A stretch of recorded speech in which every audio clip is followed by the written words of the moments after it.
And now back to Bobby Likis Car Clinic and your host, Bobby Likis. Let's go to New York. Take a call from Don. Don, you're first in, so you're first up. Welcome to Bobby Likis Car Clinic. Good morning, Bobby. Good morning, sir. Snow tires, winter tires, one and the same, or are they different? Oh no, winter tires are definitely not all snow tires. They're special, not studded tires because they're not legal anymore. But winter tires, I would imagine, have a special tread and compound for the winter, and most people and I don't know if you have extra set of tires or wheels or not.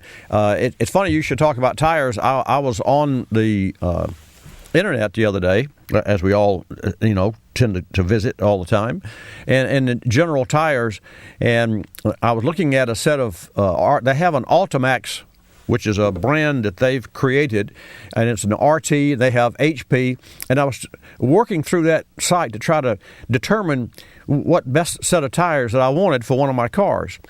And in winter, of course, was not involved. I needed an all-purpose, all-season tire. So I would imagine that when you ask that question, you're thinking of tires specifically used for winter only, which to me would indicate a snow tire. Is that what you meant?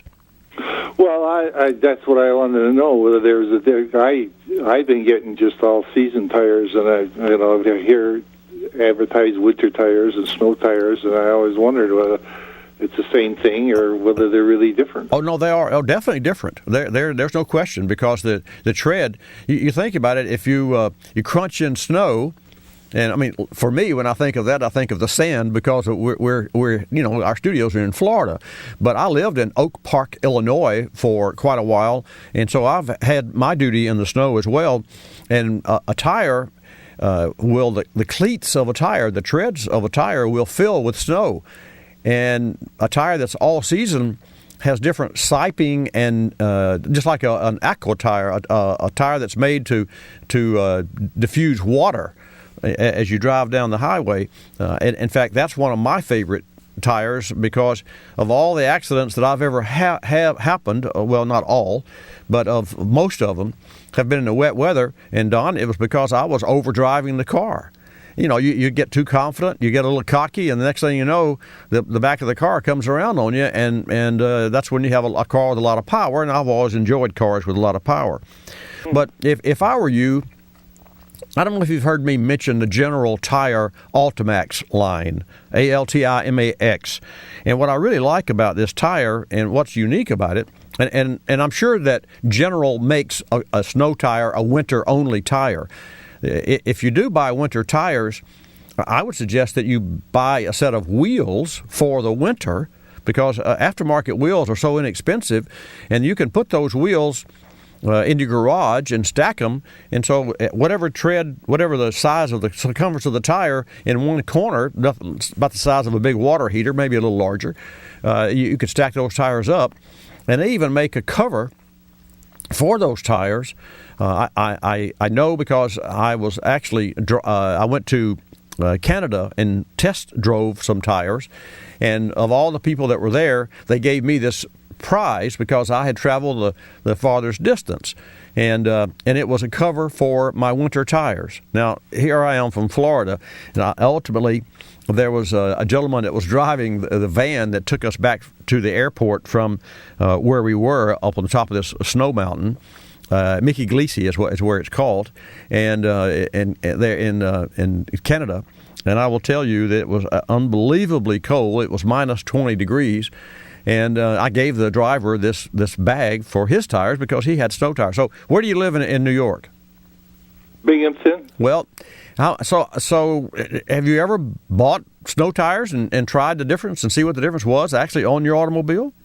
Not lately, because they do such a great job in cleaning the roads. The roads are usually dry, unless you're driving in the storm itself while it's coming down. The rest of the time, the roads are dry. So it's except unless you're doing a lot of back road driving or whatever. I hear you. Here's what I'd recommend, and I really like the new technology. They call it a VAI. This is on the general tire. It's a visual alignment indicators.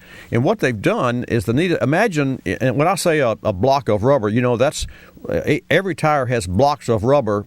And then those blocks may be an inch long and an inch wide or larger. And then they have siping. Do you know what siping is? No. Siping appears to be where you've taken a razor blade and sliced. Just think of a solid block of rubber, like an eraser. And now take that eraser with the flat type and slice it maybe an eighth of an inch apart and slice it in one direction. And what that does, it still gives you the block of rubber footprint, but the siping, which is where you've actually cut into the tread, allows the fingers of the tread, if you will, or the surface of the tread to maneuver and manipulate and crawl over the little irregularities on the road. And that's what siping is all about. It's a very interesting technology that tire makers, and General Tire included, continue to amaze me at the technology. Anyway, the Ultimax has, in addition to little tire wear bars, and these are etched into the left and the right side of the tire. And when I say etched, you can actually see these a little block, and you can go online and see this a lot better than I can describe it. But what's interesting about the tire is that if you're early on, if you have a car that's out of alignment and you wear the first 1/16th of an inch of rubber off one side, or even more, 60 or 80, 90 thousandths, the problem is that it'll never straighten out. Even if you realign the front end, that tire will wear evenly. But if it's already worn, then it's too late, because ultimately you've lost some life of that tire. So what the General Tire folks did, their engineers, they actually put wear indicators, and these indicators don't last but a couple of thousand miles. So within the first 2,000 miles, you can look at the inside tread and the outside tread and determine whether or not you have, number one, low pressure, or you've had an inside tire wear problem, or outside, so you catch the alignment problem early on. And you don't have to jack the car up. You can literally just turn the wheel in a parking and look at that indicator on the tire. And then there's one other little really neat. It's a replacement tire monitor. And just think of this, Don. If you wrote the word replacement tire monitor, and you took the M-E-N-T in replacement and the monitor, and this is all etched in the center tread of the tire. So you've got replacement tire monitor, except that the mint on replacement and the monitor are not as deep as the replace tire. So when it wears, and you get down to 2/32 of tread left, which is when you're supposed to replace the tires, it says replace tire. Replacement tire monitor. The monitor goes away, wears away, and the mint on replacement wears away and leaves the two words replace tire. It's the neatest, coolest thing that I've ever seen. What I really like about it is when you go to a tire store or a garage or to get your oil changed, and somebody says you need tires, you can look at your own tire and know whether or not it really needs to be replaced. And are they expensive? I don't know what tires sell for, because they're different prices, and that's not my business. Although we do offer tires for sale, it just depends on your budget. I have found in my lifetime that, and I don't know the answer to that question, but I have found in my lifetime that it's better to pay a little more and get a quality tire, because you can always get a tire deal. And one of the things, Don, you really want to know when you buy a set of tires is the born on date.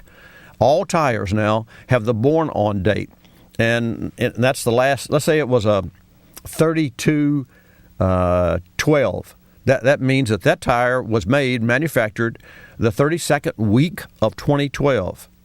And so, where do you find that? It's on the outside wall of the tire. It's etched, and there's a list of alphanumeric numbers, and it's the last four digits. and you'll see it on any tire in the last 3 to 5 years. And on the inside of older tires, you'll see the alphanumeric numbers, and you just look at the last 4 digits, and if those digits were, say, 2014, that would mean it was the 20th week in 2014 when that tire was made.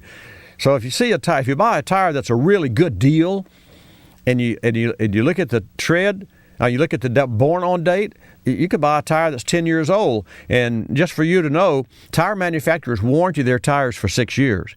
And most times when you buy a tire, it's already a year old.